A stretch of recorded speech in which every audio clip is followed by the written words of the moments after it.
உழைப்பாளர் இல்லாத நாடுதான் எங்கும் இல்லேயா, அடப்போயா அப்படின்னு மண்ணை பொன்னாக்கும் விவசாயிகளே, உயிரை காக்கும் வைத்தியர்களே, உலகத்தையே தூய்மைப்படுத்தும் தூய்மை பணியாளர்களே மற்றும் வியர்வை சிந்தி உழைக்கும் உழைப்பாளர்களே, உங்கள் அனைவருக்கும் இனிய உழைப்பாளர்கள் தின நல்வாழ்த்துக்கள்.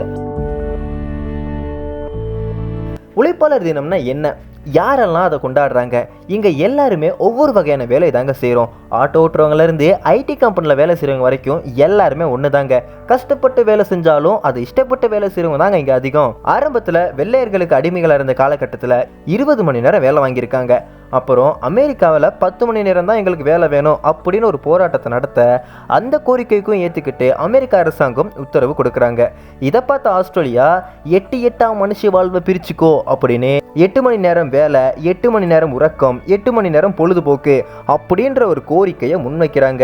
இந்த கோரிக்கைக்காக பல போராட்டங்களை பண்ணி 1884 ஒரு தீர்மானத்தை எடுக்கிறாங்க சிக்காகோல.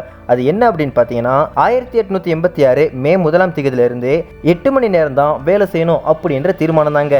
இந்த தீர்மானம் உலகத்தோட கவனத்தை ஈர்த்த நிலையில தொடர்ந்து நடந்த பல்வேறு போராட்டங்கள்ல பல கலவரங்களும் வெடிச்சது, பலருடைய ரத்தமும் சிந்தப்பட்டது. பல்வேறு நாடுகள்ல நடைபெற்ற இவ்வாறான போராட்டங்கள்ல தொழிற்சங்கங்கள் படிப்படியா வெற்றி பெற்றதை நினைவு கூறும் வகையில மே 1ஆம் தேதி தொழிலாளர் தினம் கடைபிடிக்கப்படுது. 1919 அக்டோபர் 19ஆம் தேதி வாஷிங்டன்ல தான் சர்வதேச தொழிலாளர் தின மாநாடு கூடியது. இந்த மாநாட்டில் தான் நாள் ஒன்றிற்கு 8 மணி நேர வேலை, வாரத்திற்கு 48 மணி நேர வேலைன்னு தீர்மானம் நிறைவேற்றப்பட்டது. இது தாங்க மே தினத்தோட வரலாறு. உலகின் தலை சிறந்த சொல் செயல். நாம எல்லாருமே உழைப்பாளர்கள்னு செயலை காட்டுவோம். மறக்காம இந்த வீடியோ பிடிச்சிருந்துச்சுன்னா கமெண்ட் பண்ணுங்க.